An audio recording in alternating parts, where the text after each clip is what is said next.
ശ്രീ മോഹൻ വർഗീസ് ഇന്ന് അമിത് മാളവിയുടെ ട്വീറ്റിൽ അത് പ്രകോപനപരമായ ഒരു ട്വീറ്റാണ്. ശരിക്കും ആ രണ്ട് ട്വീറ്റുകളും വായിച്ചു നോക്കിയാൽ ഒന്നിൽ രാഹുൽ ഗാന്ധിയെ ഒറ്റുകാരനായി ചിത്രീകരിച്ചിരിക്കുന്നു, മറ്റൊന്നിൽ പാകിസ്ഥാന് വേണ്ടി ശബ്ദിക്കുന്നയാൾ. കൃത്യമാണല്ലോ, ആ കാര്യങ്ങൾ കൃത്യമായിട്ട് തന്നെ ആ ഫോട്ടോകളിൽ വ്യക്തമാണ്, അതിനൊപ്പമുള്ള എഴുത്തുകളിലും വ്യക്തമാണ് അല്ലെ. മിർ ജാഫറുമായി താരതമ്യം ചെയ്യുന്നതാണ്.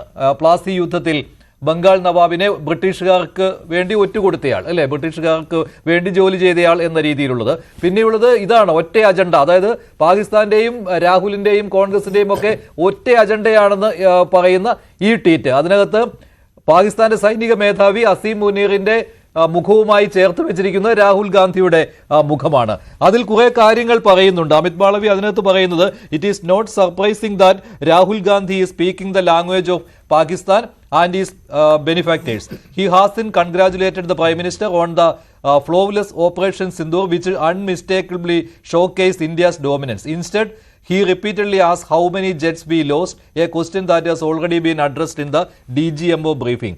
Curiously, he hasn't once inquired about how many Pakistani jets were shot down during the conflict or how many were destroyed while parked in their hangars when Indian forces pounded Pakistani air bases. What is next for Rahul Gandhi? The Nishan-e Pakistan. പാകിസ്ഥാന്റെ പരമോന്നത ബഹുമതിയായിരിക്കും രാഹുൽ ഗാന്ധിയെ അടുത്തതായി കാത്തിരിക്കുന്നതെന്ന്. ഇതിലാകട്ടെ മിർ ജാഫറുമായിട്ടാണ് ഇല്ലേ താരതമ്യം ചെയ്യുന്നത്. ഇത് ശരിയായ കാര്യമാണോ? ഒരു രാഷ്ട്രീയ നേട്ടം ഇതിന് പിന്നിൽ ഉണ്ടല്ലോ. അത് മാത്രമല്ല, രാഹുൽ ഗാന്ധിയെ പോലെയുള്ള ഒരാളെ പാക് ചാരനെന്നും രാജ്യദ്രോഹി എന്നുമാണ് BJP ഇവിടെ വിശേഷിപ്പിക്കുന്നത്. രാഹുൽ ഗാന്ധി കേവലം ഒരു രാഷ്ട്രീയ നേതാവ് മാത്രമല്ല, പാർട്ടി നേതാവ് മാത്രമല്ല, ഇന്ത്യയുടെ പാർലമെന്റിന്റെ പ്രതിപക്ഷ നേതാവാണ്. ആ പ്രതിപക്ഷ നേതാവ് ഇരട്ടത്താപ്പ് കാട്ടുന്നു, ഇരട്ട മുഖം കാട്ടുന്നു. ദേശസ്നേഹം ഒരു വശത്ത് പറയുകയും മറുവശത്ത് പാകിസ്ഥാന് സൗകര്യമുണ്ടാക്കുന്ന നിലപാടുകൾ എടുക്കുന്നു. പാകിസ്ഥാൻ മുന്നോട്ട് വയ്ക്കുന്ന വാദം രാഹുൽ ഗാന്ധി പറഞ്ഞ കാര്യങ്ങളുടെ ചുവട് പിടിച്ചുകൊണ്ടാണ് ഇപ്പോൾ പാകിസ്ഥാൻ ചില കാര്യങ്ങൾ മുന്നോട്ട് പറയുന്നത്. ഈ വിമാനങ്ങളുടെ എണ്ണം തകർന്നു എന്ന് പറയപ്പെടുന്ന വിമാനങ്ങളുടെ എണ്ണം ഉൾപ്പെടെ. അതുകൊണ്ടാണ് രാഹുൽ ഗാന്ധി ഒറ്റുകാരനാണോ, ബ്രിട്ടീഷുകാർക്ക് ഇന്ത്യയിൽ ഒരു ഹെഡ് സ്പേസ് അല്ലെങ്കിൽ ഫുട് ഹോൾഡ് ഉണ്ടാക്കി കൊടുത്തത് മിർ ജാഫറാണ്. അത് സിറാജുദ്ദൗളയുടെ ബംഗാൾ നവാബ് ബംഗാൾ സിറാജുദ്ദൗളയുടെ മുഖ്യ സൈനിക തലവനുമൊക്കെ ആയിരുന്ന സിറാജുദ്ദൗളയുടെ ഒരു ഇഷ്ടക്കാരൻ കൂടിയായിരുന്ന ആളെ അപ്രതീക്ഷിതമായി മറുകണ്ഠം ചാടി കമ്പനിയുടെ കൂടെ നിൽക്കുകയാണ്, ബ്രിട്ടീഷ് ഈസ്റ്റ് ഇന്ത്യ കമ്പനിയുടെ കൂടെ നിൽക്കുകയാണ്. അതേപോലെയാണോ ഒരു നിർണായക ഘട്ടം വന്നപ്പോൾ പാകിസ്ഥാൻ ഉയർത്തുന്ന അതേ ചോദ്യങ്ങൾ ഇവിടെ ഇന്ത്യയുടെ പ്രതിപക്ഷ നേതാവ് ഉയർത്തുന്നത് കൊണ്ട് വളരെ ഭംഗിയാന്തരേണ BJPയുടെ IT സെൽ തലവൻ അമിത് മാളവിയ അത് പറഞ്ഞു വെച്ചു. അപ്പം എവിടെയാണ് കൂറ്? പ്രതിപക്ഷ നേതാവിന് കൂറ് ഇവിടെയാണോ അവിടെയാണോ? ചോറ് ഇവിടെയും കൂറ് അവിടെയും എന്നതാണോ രാഹുൽ ഗാന്ധിയുടെ നിലപാട് എന്ന് ചോദിച്ചു വെക്കുകയാണ്. അതുകൊണ്ടാണ് അങ്ങനെ പറഞ്ഞത്. അതുമാത്രമല്ല, ഈ മുഖം ചേർത്ത് വയ്ക്കുന്ന ഒരു പരിപാടി, അത് സത്യം പറഞ്ഞാൽ ഒരു it is like hitting below the belt. അത് ചേർത്ത് വെച്ചിരിക്കുന്നത് ഇന്ത്യ ഏറ്റവും വെറുക്കുന്ന ഈ പ്രതിസന്ധിക്കെല്ലാം കാരണക്കാരൻ എന്ന് ഭാരതം കരുതുന്ന പാകിസ്ഥാൻ്റെ സൈനിക മേധാവി അസിം മുനീറിൻ്റെ പടത്തിൻ്റെ മുഖത്തിൻ്റെ പകുതിയും രാഹുൽ ഗാന്ധിയുടെ മുഖത്തിൻ്റെ പകുതിയും എന്ന് പറയുമ്പോൾ ഒരേ സ്വരമാണ്.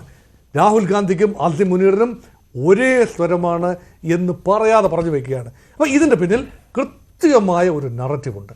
ഇതിൽ കോൺഗ്രസ് പ്രതിരോധത്തിലാകും എന്ന ഒരു ചിന്തയാണ് BJPയുടെ IT സെൽ ചുമതലക്കാരൻ ഇങ്ങനെ പറയുന്നത്. ഇതിന് പിന്നിൽ മറ്റൊരു കാര്യവും കൂടിയുണ്ട്. കാരണം ഈ രാഹുൽ ഗാന്ധി ശരിക്കും പറഞ്ഞാൽ മുൻകാലങ്ങളിലെ പതിവ് വെച്ച് നോക്കിയാൽ ആരാണോ പ്രതിപക്ഷ നേതാവ്, ആ പ്രതിപക്ഷ നേതാവ് സർവകക്ഷി സംഘത്തിൽ ഉണ്ടാകേണ്ടതാണ്. പ്രത്യേകിച്ച് പാർലമെൻ്ററി സംഘമാണ്. അപ്പോൾ പാർലമെൻറ്റിൻ്റെ പ്രതിപക്ഷ നേതാവിൻ്റെ ഒരു സാന്നിധ്യം നൽകുന്ന ഒരു സോളിഡിറ്റി അത് എന്തായാലും ഉണ്ടായില്ല. ഒരുപക്ഷെ ഉർവശി ശാപ ഉപകാരം എന്ന് രാഹുൽ ഗാന്ധിയും കരുതിക്കൊണ്ടാവും.